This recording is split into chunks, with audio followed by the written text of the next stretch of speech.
1월 3일 목요일 오늘의 글로벌 뉴스입니다. 새해 첫 거래일에 뉴욕 증시가 큰 폭으로 올랐습니다. 재정 절벽을 피하기 위한 합의안이 무사히 상하원을 통과했다는 소식에 안도하며 2~3%대로 급등했습니다. 다만 유로존의 제조 분기가 17개월 연속 위축세를 보이는 등 부정적인 재료가 있었고 지수 급등에 따른 차익 매물로 인해 추가 상승은 제한됐습니다. 다우지수는 2.35%, S&P 500 지수는 2.54%, 나스닥 지수는 3.07% 상승했습니다. 유럽 증시도 급등세로 마감하며 22개월 만에 최고 수준까지 올랐습니다. 유로존 경제 지표 부진에도 불구하고 미국 재정절벽 합의가 대형 호재로 작용했습니다. 정부 채무 한도 증액 등 여러 과제가 남아있긴 하지만 일단 상원과 하원이 재정절벽 합의안을 처리하면서 큰 위기는 벗어났다는 안도감이 랠리를 이끌었습니다. 미국의 12월 제조업 구매 관리자 지수가 7개월 만에 가장 높은 수준을 기록한 것도 힘을 실어줬습니다. 영국은 2.14%, 독일은 2.15%, 프랑스는 2.36% 상승했습니다.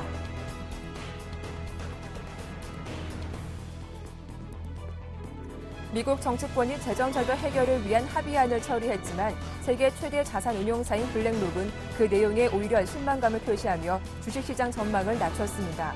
로렌스 디 핑크 블랙록 최고 경영자는 이날 블룸버그 TV와의 인터뷰에서 미 의회가 재정절벽 해소를 위해 합의한 내용에 실망했다며 이는 오히려 매우 좋지 않은 경고 신호가 될 수 있다고 밝혔습니다. 그는 이 때문에 나는 오히려 채권을 살 것이라며 단기적으로 주식시장에 대해서는 보다 신중해야 할 것이라고 경고했습니다. 국제통화기금은 미국 정치권이 재정 절벽을 회피하기 위한 합의안을 처리한 것과 관련해 2일 성명을 내고 이론은 미흡하다면서 국가 채무 한도를 신속하게 높이라고 촉구했습니다. IMF는 게리 라이스 대변인 명의의 성명에서 장기 실업수당 지급 연장 및 갑작스런 세금 인상과 지출 삭감을 피하기 위한 의회의 각종 조치를 활용한다며 그렇지 않았더라면 미국의 경제 회복은 제 궤도를 벗어날 뻔했다고 밝혔습니다. 미국의 작년 12월 중 제조업 경기가 50.7을 기록하며 예상보다 큰 폭으로 개선됐습니다. 특히 기준치인 50을 다시 회복하며 허리케인 샌디 영향을 딛고 다시 회복되고 있음을 확인시켰습니다. 반면 미국의 지난해 11월 건설 지출이 8개월 만에 처음으로 감소했습니다. 비주거용 주택과 공공건설 지출이 줄어든 탓으로 부동산 경기 회복세가 다소 주춤거리고 있음을 보여줬습니다. 지난해 12월 유로존 제조업 구매 관리자 지수는 46.1을 기록했습니다. 이는 앞선 11월의 46.2보다 낮은 것으로 예비치였던 46.3을 하회했을 뿐 아니라 기준치인 50선까지 밑돌며 17개월째 경기 위축세를 이어갔습니다. 국가별로는 독일의 PMI가 46.8에서 46으로 하락하며 10개월 연속으로 경기 위축세를 보였습니다.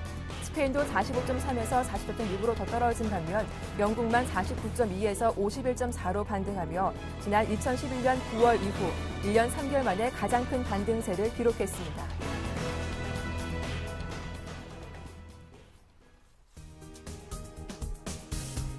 안녕하세요. 굿모닝 대박 예감 박미라입니다. 새해 첫 거래였던 뉴욕 증시가 큰 폭으로 올랐습니다. 재정 절벽으로 가는 것을 막기 위한 합의안을 상원에 이어 하원에서도 통과시키면서 안도 랠리가 이어졌기 때문인데요. 이 소식이 어제 아시아 주요국 증시에는 미리 반영되기도 했죠. 어제 우리 증시 코스피도 2030선 단숨에 회복하는 등 강세를 이어가기도 했습니다. 다우지수는 종가 기준으로 무려 300포인트나 올라오기도 했는데요. 또 한 가지 호재가 있다면 제조 PMI 지수가 예상치를 웃돌며 기준선인 50을 상회했다라는 점, 경기가 확장 국면으로 나아가고 있다는 점이 시장의 호재로 작용하기도 했습니다. 잠시 후 자세한 이야기 나눠보도록 하죠. 굿모닝 대박 예감 1부 지금 시작하겠습니다.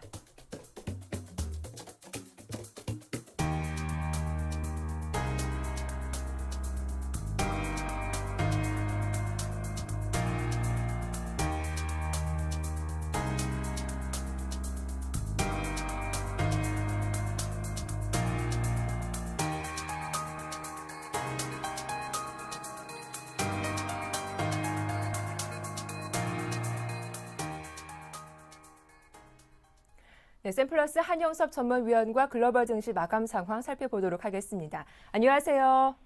네, 안녕하십니까. 제갈공매입니다. 자, 뉴욕 증시가 1년 만에 최대 랠리를 이어갔습니다. 역시 시장의 호재는 재정 절벽 위기를 한 곱이 넘겼다라는 거겠죠. 나스닥 지수가 3%나 올라오기도 했더라고요. 3대 지수 자세한 마감 상황 살펴봐 주시죠.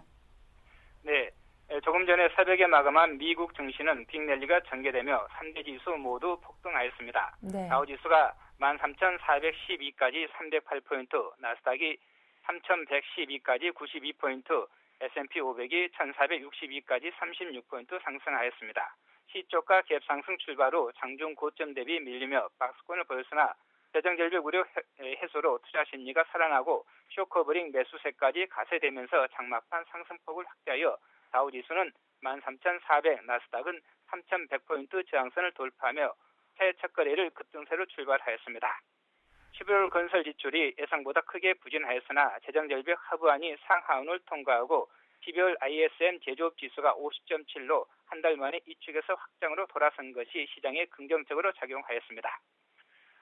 업종별로는 IT, 반도체, 바이오, 철강, 기초산업, 금융, 중장비 업종 중심으로 127개 업종이 상승하여 압도적으로 상승세를 보였습니다. 종목별로는 다우존스 30개 종목 중 전 종목 상승하고 나스닥 100개 종목 중 상승 종목 88개, S&P 500개 종목 중 상승 종목 436개로 대부분의 종목들이 상승하며 새 첫 거래일 랠리가 전개되었습니다. US 스트리 7.5% 급등하고 맨나이프, 퓨렛패커드, 제이시페니, 제록스, 애플, 콜컴, 마이크론, 캐터필러, 알코아, 뱅크 오브 아메리카, 암젠 등이 비교적 크게 상승하며 장세를 주도하였습니다. 메이시스, 아베크롬비 등 유통업종이 12월 크리스마스 연휴 시즌 판매 부진으로 약세를 보였을 뿐 애플이 전일에 이어 또다시 2.5% 상승하고 반도체 가격 상승으로 필라델피아 반도체 업종이 모처럼 4% 이상 급등하며 기술주들의 상승을 주도하였습니다. 미국 증시는 일요일 효과와 애플의 단기 반등 국면이 더해지면서 저항선을 돌파하여 당분간 기술주, 금융주 중심으로 강한 상승세가 전망됩니다.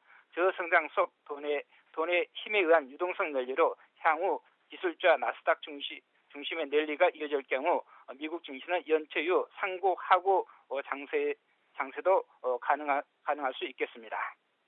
네, 이 기술주와 또 금융주 강세로 추가 상승 기대해 볼 수 있겠다라는 말씀까지 잘 들어봤습니다. 이어서 야간 선물지수는 어떻게 마감됐는지도 살펴봐 주시죠. 조금 전에 마감한 야간 선물 시장은 273.75로 네.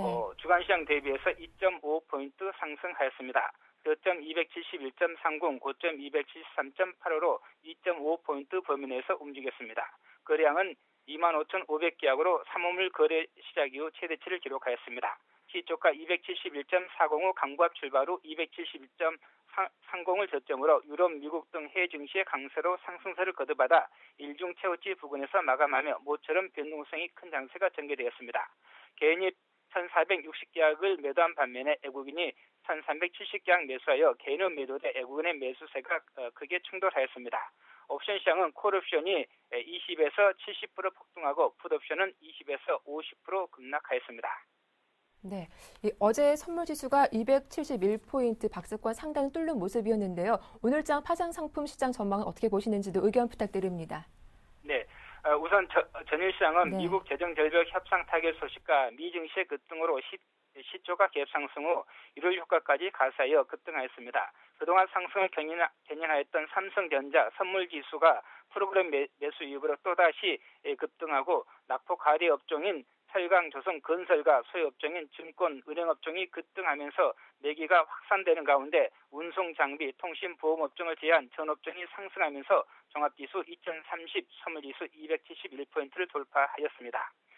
여기서 잠시 시황을 점검하면 국내 증시가 저항선인 종합지수 2010, 선물지수 268포인트를 돌파하여 경우에 따라서는 연초 효과를 넘어서 2013년 대세 상승으로 추세 전환 가능성도 조심스럽지만은 전망해 볼 수 있겠습니다. 금요일 시장은 미국 증시가 급등하여 시초가 갭상승 출발하며 종합지수 2050포인트, 선물지수 274포인트 돌파를 시도할 것으로 전망됩니다. 금요일 대응 전략으로는 시초가 274포인트 전후 시작 후 강세가 전망되므로 장중 조정 시마다 선물을 매수 후 장중 고점에서 차익 실현하는 전략을 제시합니다. 고점은 종합지수 2060포인트, 선물지수 275포인트, 저점은 종합지수 2040, 선물지수 272.5포인트를 제시합니다. 상승 시 저항선은 선물지수 275, 조정 시 지지선은 선물지수 275포인트를 제시합니다. 옵션 매매 전략은 다음 주 옵션 만기일까지 변동성 확대가 예상됩니다. 따라서 옵션 매도는 자제하고 장중에 콜옵션 270 이상을 매수한 후 차익 실현 전략을 제시하겠습니다. 그리고 마지막으로 2013년 장세 전망을 전일하다가 전일에 이어서 조금 추가한다면은 글로벌 증시가 1월 효과를 벗어나 저항선을 돌파하며 급등하고 있어 2013년 국내 증시가 상고 하저가 아닌 상고 하고가 될 가능성이 높습니다. 풍부한 유동성 때문에 사상 유례 없는 저성장 속 증시 랠리가 가능할 수 있겠습니다. 해외 증시 쪽에서는 일본, 중국이 상승을 주도하는 가운데 미국, 한국 등 기타 다른 나라가 동반 강세를 보일 수 있겠습니다. 국내 증시 또한 저항선을 돌파한 상태로 상고 하고로 1월 효과를 넘어서 저성장성 랠리가 가능할 수 있겠습니다.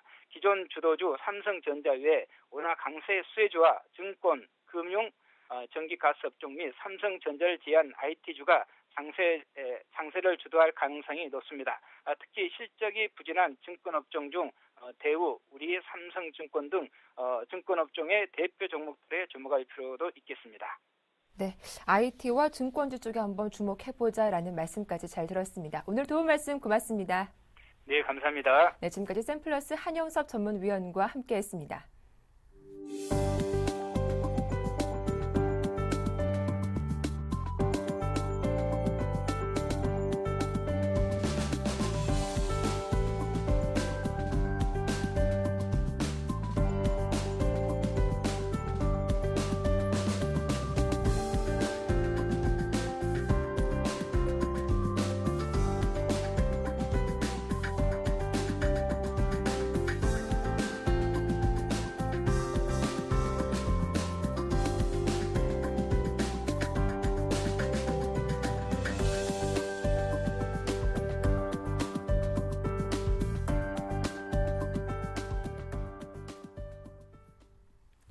자, 이어서 글로벌 주요 이슈는 레이크쇼어 인베스터스 이현민 이사와 자세하게 살펴보도록 하겠습니다. 안녕하세요. 안녕하십니까. 네, 오늘은 일본 쪽 이슈부터 한번 정리를 해보도록 할 텐데요. 아베 총리가 추가 경정 예산의 상당 부분을 이 제조업 쪽의 경쟁력 확보에 투입하겠다라고 밝히기도 했습니다. 어느 정도 규모가 투입되는 것인지 설명해 주시죠. 그렇습니다. 추가 경정 예산을 1월부터 3월까지 10조 엔으로 이제 늘려놨죠. 네. 그 중에 이제 많은 부분을 제조업 경기의 활성화, 경쟁력 강화를 위해서 쓰겠다라고 발표가 됐습니다. 10조 엔의 추가 경정 예산안 중 다음 달 말에 1차로 1조 엔을 특히 제조업체에 투입하겠다라고 밝혔는데요. 일본 정부가 정부의 특수 목적 법인을 통해서 세금을 거둔 부분을 제조업체의 노후 설비 개폐와 자산을 매입하는 정책을 추진키로 했습니다.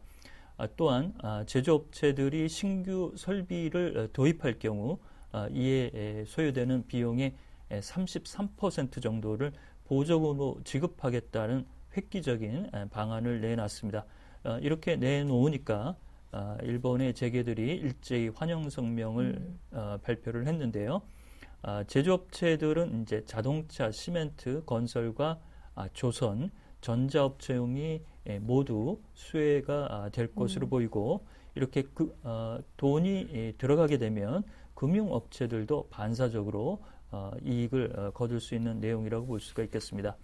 어제 이런 내용이 발표가 되자 일본의 도요타 자동차와 후지필름, 그 철도업체인 JR 도카이, 전자업체인 도시바 등이 일제히 환영 성명을 발표하면서 이른바 아베 정책에 대한 기대감이 상당히 크다라고 볼 수가 있겠는데요.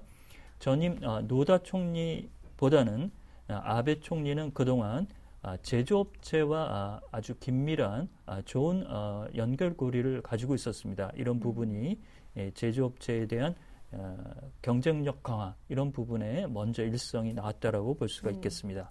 네, 이렇게 기업들의 경쟁력 강화에 힘을 실어주다 보니 자연스럽게 경기 회복에 대한 기대감도 커지고 있는 것으로 보여지고 있는데 성장 기대감 어느 정도 되고 있나요? 이는 이제 일본의 니케이 지수를 보면 체감적으로 현재 어떻게 느끼고 있느냐를 바로 우리가 이제 볼 수가 있을 텐데요. 지난해 니케이 지수의 상승폭은 연간 23%나 올랐습니다. 네. 아시아 증시에서도 아주 두드러진 상승세라고 볼 수가 있겠는데요. 특히 최근 엔화 약세로 정부의 이런 정책적인 배려가 추가적으로 나오자 재계를 중심으로 한번 해보자라는 심기일전한 내용들이 많이 나오고 있습니다. 어제 경영난을 아주 심하게 겪고 있는 샤프샤가 주 채권은행인 미주은행과 합작을 통해서 1,000억엔을 증자키로 시동한다라고 발표가 됐습니다. 이런 내용으로 봐서 정책 추진에 대한 재계 쪽이 자신감이 급격하게 현재 올라오고 있는 내용이라고 볼 수가 있겠는데요. 그렇지만 지난해 상반기에 일본의 경제 성장률은 제로 성장 이상 정도를 유지를 했지만 하반기에는 0.9% 정도로 수축세를 이어갔습니다. 그렇지만 올해는 민간단체 연구기관을 통해서 일본의 GDP 경제 성장률이 하단을 0.8%, 상단은 2.3%로 잡고 있는 등 올해 중국 시장의 어려움을 극복할 수 있다는 자신감이 조금씩 현재 나온다라고 볼 수가 있겠고요.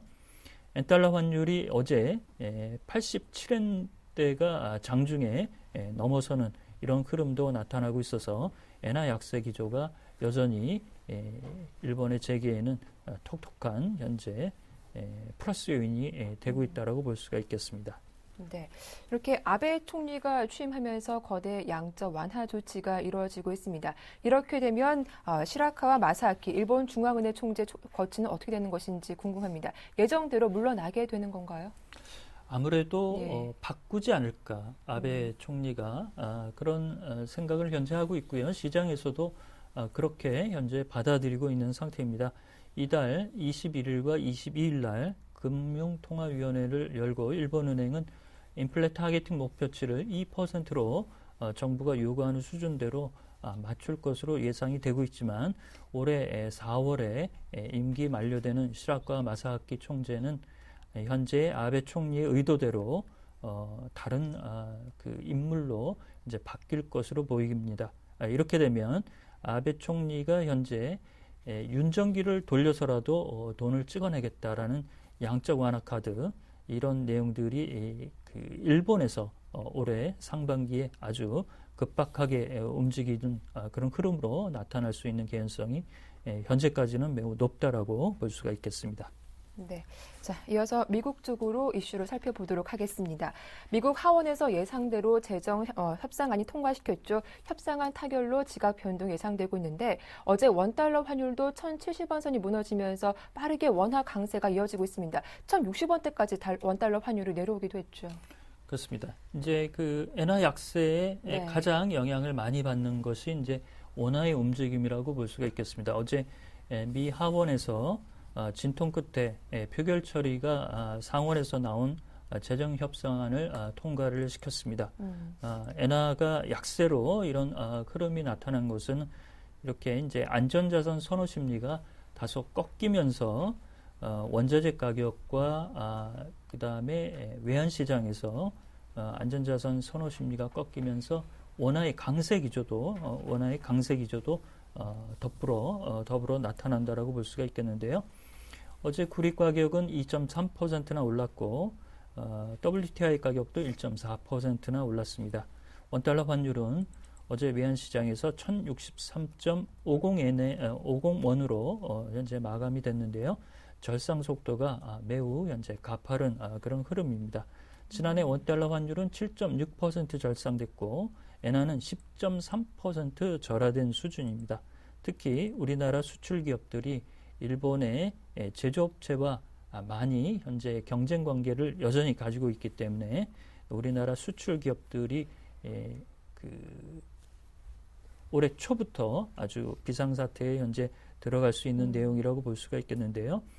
어제 박지원 재정부 장관이 단기적으로 원화 강세가 너무 쏠림 현상이 강하다라는 부분을 얘기를 하면서 현재 대응 방안을 신중하게 검토하겠다라는 내용이 나오고 있습니다. 이런 내용들이 즉각적으로 시장에 조금 더 많이 영향을 미칠 수 있는 그런 부분을 현재 기대한다라고 볼 수가 있겠습니다. 네, 이 원화 강세가 지속되고 있는데 문제는 일본 쪽에서 돈을 더 풀겠다는 거겠죠. 말씀하신 것처럼 연초부터 국내 수출 기업들의 위기감은 더 커지고 있는 모습이네요. 그렇죠. 특히 이제 임기 말 정부이기 때문에 이 환율 문제를 자칫 실기할 경우 현재 그 다음 정권을 현재 받을 박근혜 당선인의 환율 동향 이런 쪽에 정책적인 계속적인 그 흐름이 그 우리가 생각하는 만큼 스무딩하게 이어지지 않는 그런 흐름이 나타나지 않을까 그런 부분이 리스크 요인이라고 볼 수가 있겠는데요. 특히 우리나라 대기업들이 올해 신년사를 보면 모두 위기라는 단어를 현재 내용을 내놓고 있는데 특히 환율 변동성에 매우 현재 신중한 입장을 가지고 있습니다. 일본 기업들은 엔고로 인해서 혹독한 시련과 내성을 길렀지만 반면 국내 기업들은 환율 면에서는 그동안 좀 우호적인 환경이었는데 올해는 다소 원화의 절상 속도가 현재 가파르다는 점 이런 점이 현재 고민이라고 볼 수가 있겠습니다. 네, 그렇다면 주요 전문가들의 환율 전망은 어떠한지도 궁금한데요. 일부에서는 원달러 환율이 1,000원이 붕괴될 것이다. 이러한 가능성까지 제기되고 있더라고요. 1,000원까지는 네. 뭐 단기적으로 급속하게 내려가지는 않겠죠. 네. 그렇지만 이런 그 의사를 표시하고 있는 미국의 자산운용사들의 내용들을 저희가 이제 작년 10월에도 말씀을 드린 바가 있습니다. 네. 미국의 자산운용사인 이튼 반스가 원화의 절상 폭이 15% 이상 올라갈 수 있다라는 내용을 밝히면서 작년 10월에 달러당 원화 환율이 1,000원까지도 내려올 수 있다라고 얘기를 했는데요. 우리나라 원달러 환율은 역외 시장에서의 영향력이 매우 크다라고 볼 수가 있겠습니다. 국내 주요 민간 연구소들이 지난해 4분기 때 환율의 올해 전망을 1,050원 정도로 제시를 했는데 어제 환율이 1,063원이니까요. 현재 많이 근접한 수준이라고 볼 수가 있겠습니다. 따라서 엔화가 좀 오버슈팅 되더라도 올해 1,000원 언저리까지도 내려갈 수 있다는 상황을 좀 고려해야 될 것으로 보이고요. 따라서 외환 건전성 부담금을 올리고 선물한 포지션을 적극적으로 정부가 이런 부분에서 강화하는 특히 이제 한국은행의 정책적인 고려 이런 부분도 필요하다라고 볼 수가 있겠습니다.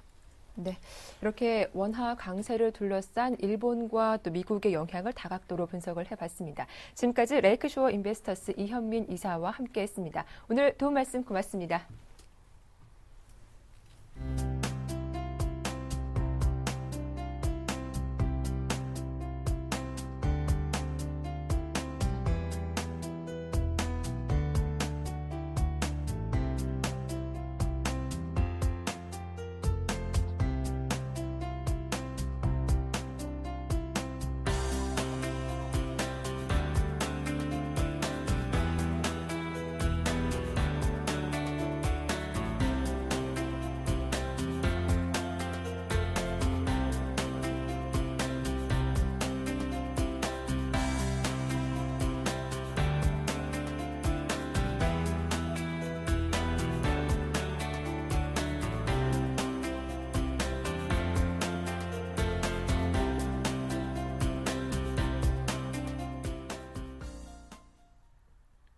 네, 오늘장 전략 세워보도록 하겠습니다. 오늘 순서는 와이즈인베스트 심기원 대표와 함께하죠. 안녕하세요. 네, 안녕하십니까.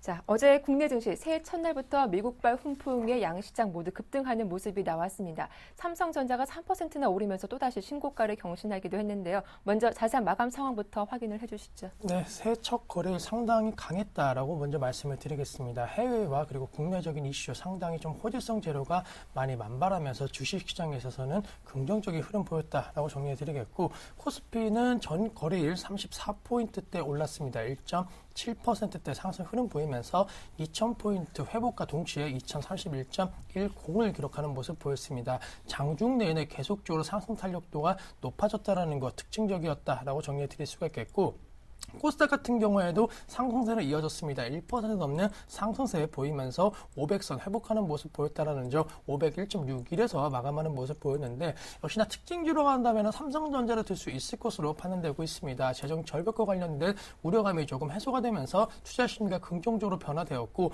원화 강세에 대한 우려감에도 불구하고 역시나 실적 모멘텀 4일 실적 발표를 앞두고 기대감 작용하면서 급등세 보였다는 점이 특징적이었다라고 정리해 드릴 수가 있겠고 업종의 흐름에 있어서 역시나 증권업종 아무래도 투자 심리적인 측면에 있어서 위험 자산에 대한 선호 현상이 좀 강화될 수 있다라는 거 그리고 예금을 비롯한 이자 상품에 대한 금융종합소득 과세에 관련된 부분에 있어서 오히려 증권업종 주식 투자를 비롯한 ETF 투자에 있어서는 기대감 작용하면서 급등세 보였다라는 점 어제장 가장 큰 이슈가 되지 않았나라고 정리해 드릴 수가 있겠습니다. 네, 이렇게 어제 대부분의 업종이 또 강세를 보여주기도 했는데 무엇보다 코스피 쪽에서 특징이 있다면 3거래일 만에 외국인의 매수세가 또 강하게 들어왔다라는 점이 아닐까 싶기도 합니다. 한번 특징적인 포인트 정리해볼까요? 네, 우선은 전체적으로 포인트라고 한다면 역시나 말씀해 주셨던 대로 수급적인 측면이다라고 정리해 드릴 수가 있겠습니다. 지난해 마지막 거래일과 그리고 그 전 거래일, 2거래일 연속적으로 좀 매도세 보이면서 외국인들의 자금 이탈이 좀 가속화되는 것이 아니냐라는 우려가 나왔지만은 연휴 동안에 역시나 미국의 재정 절벽과 관련된 부분 상하원 어느 정도 좀 합의가 된 그런 부분이 통과되었다라는 기대가 작용하면서 이제는 불확실성이 조금은 해소되었다라는 점 계속적으로 외국인들의 수급이 매수세를 유지하는지를 체크하시자라고 정리해 드릴 수가 있겠고 전체적으로 환율적인 움직임을 봤을 때에는 약간은 외국인들의 순매수 기조는 좀 더 이어질 가능성이 있다는 측면을 고려하자라고 정리해 드릴 수가 있겠고 또 삼성전자에 대해서 단계적으로 약간의 차익 매물 나올 가능성도 있을 것으로 판단되고 있기 때문에 수급적인 측면 약간 삼성전자 쪽으로 매도세가 나온다라고 한다면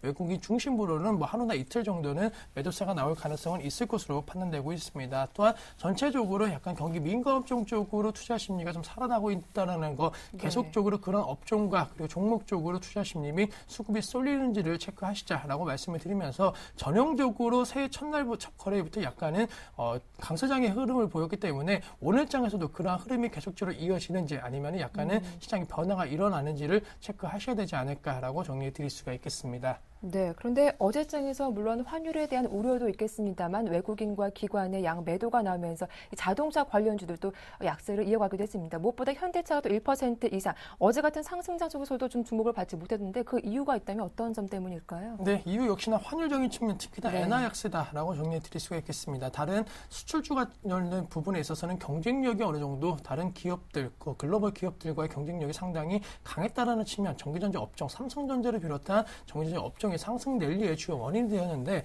자동차 업종 같은 경우는 상당히 좀 어려운 그러한 시점이다라고 정리해 드릴 수가 있겠습니다. 네. 미국과 그리고 독일 그리고 이제는 일본 자동차까지 경쟁이 더욱더 심화되고 있는 모습 보이고 있다라는 거 그리고 증시는 좀 살아나고 있지만 어쨌든 경기 불황이 계속적으로 지속이 되면서 소비 심리가 상당히 불안하고 있다라는 것이 약간은 이 대형 자동차 업체 같은 경우에는 악재로 작용할 것으로 판단되고 있고 전체적으로 지금 현대차 같은 경우에는 약간은 고점 형성 이후에 현재 하락 추세로 접어들고 있는 모습 보이고 있습니다. 말씀해 주셨던 대로 시장 대비 상당히 약화되고 있는 모습 보이고 있다는 거 주가 흐름 차트가 다시 한번 현대차 같은 경우에는 급등이 아닌 급락세 그리고 계속적으로 매 거래일마다 음봉의 형태가 띄고 있기 때문에 투자 심리적인 측면에 있어서 그리고 수급적인 측면에 있어서 지금은 살려고 하는 세력보다는 팔려고 하는 세력 즉 심리가 강하다라는 것을 차트에도 그대로 지금 보여주고 있는 것이 사실입니다. 따라서 지금은 약간은 떨어지는 칼날이다라고 생각을 하시면서 전체적으로 시장 분위기 속에서 자동차 업종도 좋아지겠지라고 하시는 생각보다는 전체적으로 다른 업종 쪽으로 관심 가지시는 전략이 필요하지 않을까라고 정리해 드릴 수가 있겠습니다. 예, 앞서도 말씀하시기를 경기 민감 업종에 한번 포트폴리오를 담아보자라고 하셨는데 업종별로 한번 흐름을 정리를 해보겠습니다. IT 그리고 증권, 금융 그리고 건설 이런 업종 대표주로 한번 주목을 해서 투자를 해보는 게 좋을 것인지 업종별 흐름 한번 살펴볼까요? 네, 말씀해 주셨던 대로 전반적으로 투자 심리는 살아나고 있는 업종이 경기 민감 업종 쪽입니다. 하지만 무조건적으로 경기 민감업종이라고 해서 매수는 좀 불가능하다라고 말씀을 드리는데 그 이유 같은 경우에는 대표적으로 철강 금속 같은 철강 금속 업종 같은 경우에도 최근 들어서 상승 탄력도가 많이 높아지고 있는 모습 보이고 있습니다. 하지만 4분기 실적에 대한 우려감이 높아진다라고 한다면은 이 상승 랠리도 약간의 좀 끝이 보이지 않을까라고 정리해 드리면서 경기 민감업종 쪽이라고 해서 무조건적으로 매수하시는 전략은 약간 리스크가 있을 것으로 판단되고 있고 매수가 가능한 업종에 대해서 말씀을 드리면 대표적으로 증권 증권업종 그리고 정유화학업종이 될 수 있을 것으로 판단되고 있습니다. 정유화학업종 같은 경우에는 뭐 중국과 관련된 호재성 재료도 물론 있겠지만은 전체적으로 그동안 유가의 흐름이 약간은 좀 안정화되는 모습을 보였다라는 거, 그리고 수출과 관련된 부분에 있어서 계속적으로 호조세를 보이고 있다라는 측면, 4분기 실적 호조 기대감이 높은 업종군 중에 하나일 것으로 판단되고 있기 때문에 대표적인 경기 민가업종 중에서는 화학업종 쪽으로 관심 가지시는 전략 필요할 수 있을 것으로 판단되고 있고, 금융업종 역시나 경제 활성화 및 여러 가지 세제 관련된 부분에 있어서 투자 심리가 좀 살아날 수 있을 것으로 판단되고 있습니다. 다만 은행업종 관련된 부분은 약간 우려감, 그리고 증권업종 관련된 부분은 기대감이 작용하면서 금융업종 내에서도 섹터별로 약간은 다른 행보를 보일 수 있다는 측면을 꼭 고려하셔야 된다라고 정리해 드릴 수가 있겠습니다. 예, 그럼 시청자분들이 가장 궁금해하실 부분이 이런 증권 또 정유화학주 이미 좀 많이 올라오긴 했는데 지금이라도 따라가봐야 할지 이런 부분이 아닐까 싶습니다. 뭐 대표적으로 SK이노베이션 차트를 보니까 11월 달 중순부터 꾸준히 상승세를 보여주고 있는데 지금이라도 늦지 않았다라고 보시는지요? 네, 저는 뭐 결론적으로는 뭐 지금도 매수가 좀 가능할 수 있지 않을까라고 말씀을 드리는 게, 역시나 작년 대비해서는 상당히 좀 많이 올랐습니다. 하지만 재작년 대비 그리고 작년도 초 같은 경우에 가격 대비해서는 아직까지는 좀 가격적인 메리트가 있지 않을까라고 정리해드리면서 2012년도 1월달 같은 경우는 SK이노베이션 약 19만 5천 원대까지 주가가 올라가는 모습 보였습니다. 지금 시점 약 18만 원대이기 때문에 역시나 지금 상황 앞으로 좀 경기가 좋아진다는 전제 조건을 단다라고 한다면 충분히 이 가격대까지는 올라갈 가능성이 있을 것으로 판단되고 있기 때문에 전체적으로 시장 상황에 있어서는 지금 작년도보다는 올해가 좀 더 좋을 것으로 기대가 되고 있기 때문에 주가 회복세는 더욱더 빠르게 나타날 가능성이 있을 것으로 판단되고 있고, 전체적으로 정유화학업종 약간은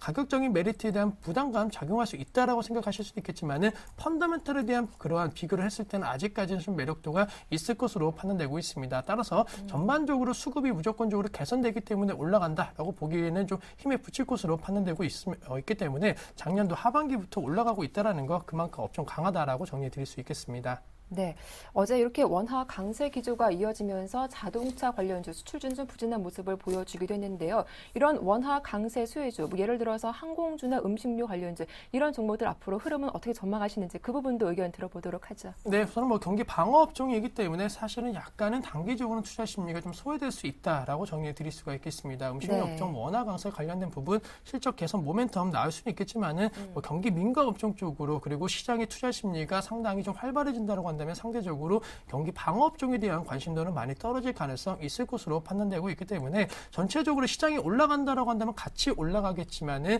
그 상승률에 대한 폭은 약간은 경기 민가업종보다는 줄어들 가능성이 있을 것으로 판단되고 있습니다. 따라서 뭐 단기적으로 좀 안정화된 투자 전략을 하신다라고 할지언정 약간은 경기 민가업종 중에 대형주 쪽으로 관심 가지시는 전략이 필요할 수 있을 것으로 판단되고 있다라는 거, 전체적으로 환율 수혜와 관련된 부분에 있어서 지금은 약간은 기대감보다는 전반적으로 수급에 대한 우려감이 좀 나올 수 있다는 측면 고려하시면서 상대적인 수익률적인 측면에서 약간 소외될 수 있다는 점을 꼭 기억을 하자라고 정리해 드릴 수가 있겠습니다. 네, 뭐 원화 강세 수혜주보다는 경기 민감주에 조금 더 관심을 갖자라고 정리를 해보겠습니다.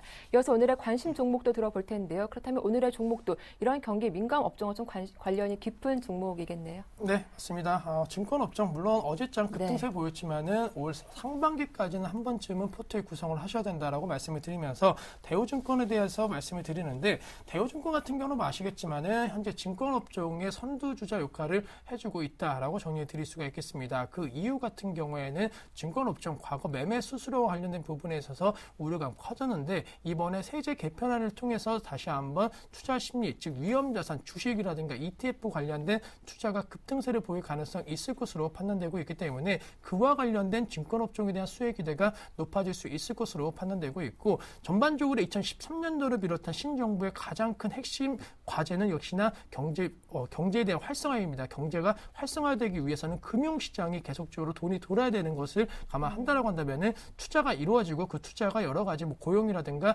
다른 형태로 인해 갖고 계속적으로 경제가 좀 선순환될 가능성이 있을 것으로 판단되고 있기 때문에 증권업종에 대해서 관심 갖자라고 정리해드리겠고, 그 중에서 왜 대우증권이냐? 아무래도 자산관리 및 그리고 그동안의 리테일 영업력이 상당히 강했기 때문에 그와 관련된 부분에 있어서 수혜를 받는다라고 한다면 가장 큰 폭의 상승 랠리가 가능할 수 있을 것으로 판단되고 있습니다. 따라서 차트 흐름 보시면서 목표가 설정해 드리면은 수급도 함께 짚어봐 주시죠. 네, 이미 11월 달 들어갔고는 그 상승 탄력도가 현재 9,700원대에서 12,750원 때까지 올라가는 모습 보였다라는 거 약간 부담을 느낄 수 있겠지만은 전반적으로 봤을 때는 지금 가격대 충분히 매력적이다. 이미 2013년도에 대한 기대감 11월 달부터 작용을 하였지만은 그 상승 랠리는 약간 길게 봤을 때, 멀리 봤을 때는 아직은 가격적인 메리트가 충분히 작용할 수 있을 것으로 판단되고 있고, 과거 증시 하락기에 비해서는 상당히 지금 아직까지도 낙폭이 심화되어 있는 그런 모습 보이고 있습니다. 따라서 11월 달부터 많이 올라갔기 때문에 약간 가격적인 부담감을 느낀다라는 것은 조금은 좀 안 맞다라고 정리해드리면서 대차 상승에 대한 기대가 높아졌다라고 정리해드리겠고, 그렇다면 단계적으로 얼마만큼의 목표가를 설정하셔야 되냐라고 한다면은 우선은 12,750원대 매수를 하신다라고 한다면은 1차적으로는 14,000원대까지의 상승 가능성은 있을 것으로 판단되고 있습니다. 그 이유를 좀 수급에서 찾자라고 말씀을 드리는데, 수급적인 측면 역시나 다들 보시겠지만 외국인과 기관의 동반 매수세 강하게 유입되고 있다라는 거, 그 상승에 대한 매수에 대한 폭도 상당히 강화되고 있다라는 것이 그동안의 주식 상승의 가장 큰 폭의 원동력이 될 수 있다라는 것을 보여주고 있기 때문에 14,000원대까지는 외국인과 기관의 동반 매수세, 그것도 금액적인 측면 상당히 강하게 들어올 수 있다는 측면을 다시 한번 예상해 본다라고 한다면은 14,000원대까지의 목표 주가 설정은 무난할 수 있을 것으로 판단되고 있기 때문에 어제장 급등 양상 보였지만은 지금이라도 이 종목 매수하셔갖고 약간은 상반기 적어도 그리고 1분기까지는 들고 가시는 전략이 유효하다라는 거, 대우증권 목표가 14,000원 그리고 손절가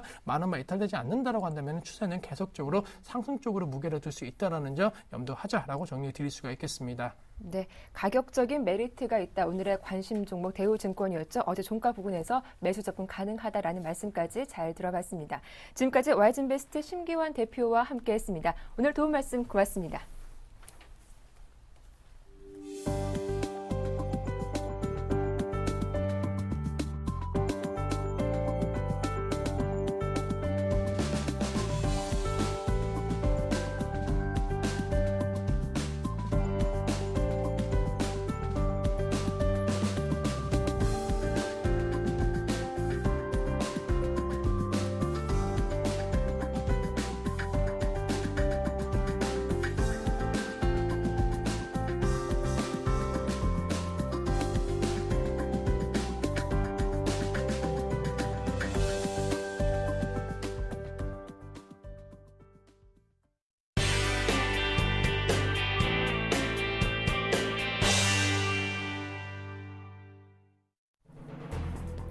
지난 참여정부 때까지 존속했던 부총리제를 부활시키는 방안이 유력하게 검토되고 있습니다. 부총리는 미래창조과학부와 기획재정부 장관 중 한 명이 맡을 것으로 전해졌으며, 이 같은 정보 조직 개편안은 이번 주말 대통령직 인수위원회에서 논의됩니다. 택시를 대중교통수단으로 인정하는 법안이 국회를 통과하면서 청와대가 고민에 빠졌습니다. 거부권을 행사해야 한다는 의견이 적지 않지만 여야 합의로 통과됐다는 점에서 대응카드가 마땅치 않기 때문입니다. 국외 유전 및 자원 개발 사업에 대한 예산이 삭감됐습니다. 지식경제부에 따르면 올해 에너지 및 자원 사업 특별회계로 지난해보다 2,258억 원 감소한 3조 414억 원을 예산으로 신청했지만 국회 예산 심의 과정에서 1,319억 원이 대폭 축소됐습니다. 코스피가 미국 상원에서 합의안이 나왔다는 소식에 2,000선을 훌쩍 넘기며 장을 시작했습니다. 특히 진통 예상됐던 하원에서도 타협안이 표를 쳐냈다는 소식이 전해지면서 9개월 만에 처음으로 2,030선을 넘어섰습니다.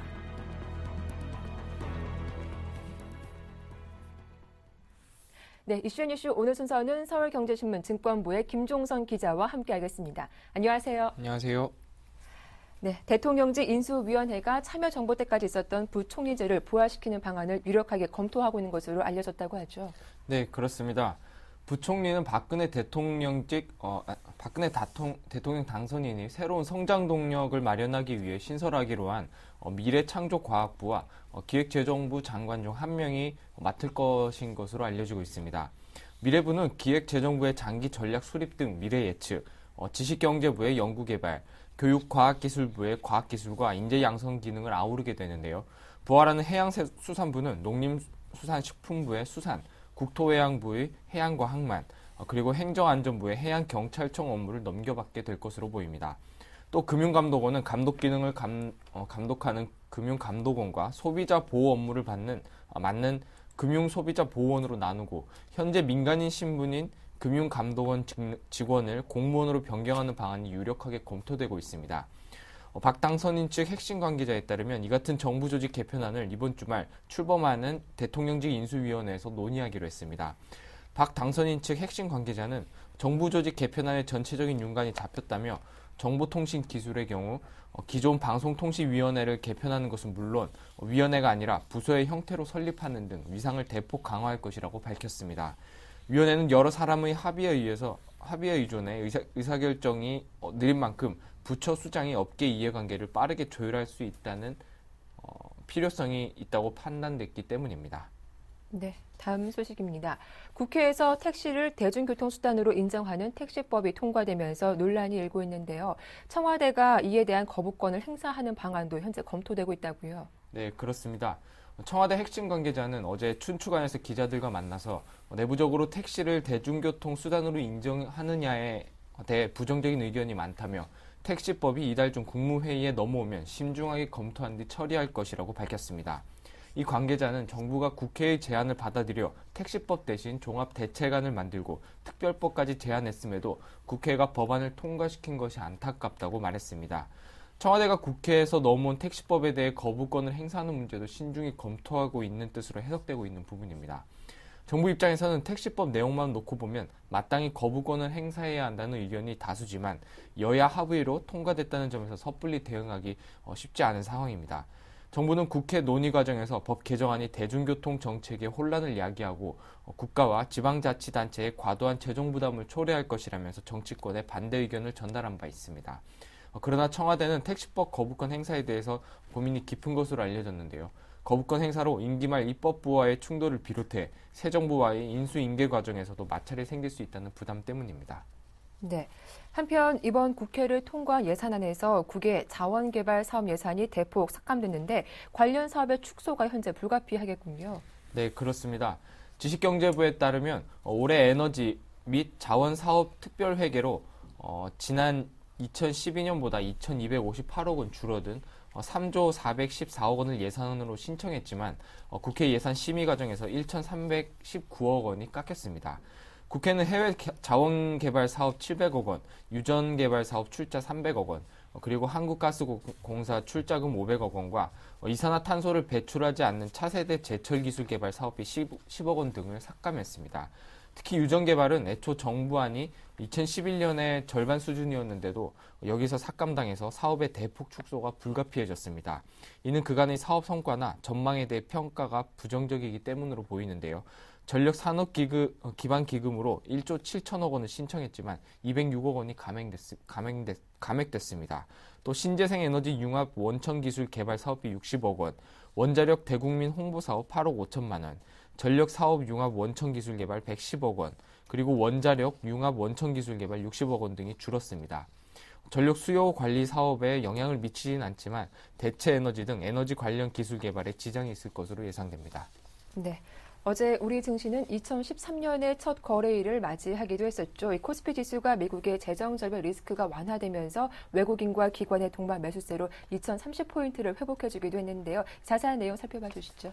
네, 코스피 지수는 어제 지난 종가보다 34.05포인트, 1.71% 상승한 2031.10으로 장을 마감했습니다. 이날 지수는 지난해 종가보다 16.69포인트 오른 2013.74로 출발했으며 미국의 재정절벽 합의안이 하원까지 통과했다는 소식이 전해진 오후 1시께 이후 상승폭을 더욱 키웠습니다. 특히 삼성전자는 전거래일보다 3.55% 상승한 157만 6천 원의 거래를 마치면서 사상 최고가를 또 경신했습니다. 어제 국내 증시가 큰 폭으로 오른 것은 미국 재정 절벽에 대한 불확실성이 제거된 데다 중국의 경기 회복 기대감이 커졌기 때문인데요. 미국 상하원 의원은 지난 1일 6천억 달러 규모의 세금 인상과 연방정부의 재정 지출 삭감에 따른 경제적 충격을 피하기 위한 재정 절벽 타개 합의안을 통과시켰습니다. 민주당과 공화당은 부부 합산 연소득 45만 달러 이상의 고소득층에 대한 소득세율을 현행 최고 35%에서 39.6%로 높이는 부자 증세안에 합의하면서 재정 절벽에서 벗어날 수 있게 됐습니다. 중국 역시 최근 발표된 경제 지표를 보면 경기 확장세가 뚜렷한 상황인데요. 지난 1일 중국 국가통계국은 지난달 제조 구매 관리자 지수가 50.6을 기록했다고 밝혔습니다. 중국의 제조 구매관리자 지수는 최근 3개월 연속으로 경기 확장을 의미하는 50을 넘어서면서 회복세가 뚜렷한 것으로 보입니다. 일부 전문가들은 새해 첫날 국내 증시가 기분 좋게 출발했지만 국내 기업의 4사분기 실적 우려 등으로 상승세는 제한적일 수 있다고 전망했는데요. 김학균 KDB 대우증권 투자전략팀장은 외국인의 투자 심리가 우호적이지만 미국 정부의 재정 악화 문제가 완전히 해결된 것은 아니고 프로그램 매물과 주식형 펀드의 환매 등으로 이달 코스피 지수의 고점은 2070 정도가 될 것으로 본다고 내다봤습니다. 네, 끝으로 오늘의 주요 일정 확인해 보겠습니다. 네, 오늘은 기획재정부에서 올해 1월 국고채 발행 계획을 발표하고 금융감독원은 지난달 외국인 증권 투자 동향 발표를 하게 됩니다. 그리고 한국은행은 12월 말 현재 외환 보유액을 발표하게 예정돼 있습니다. 네. 지금까지 이슈앤이슈 오늘 순서는 서울경제신문 증권부의 김종선 기자와 함께했습니다. 오늘 도움 말씀 고맙습니다. 고맙습니다. 네, 굿모닝 대박 예감 1부 순서는 여기서 마치겠습니다. 저희는 잠시 후 2부로 다시 인사드릴게요. 고맙습니다.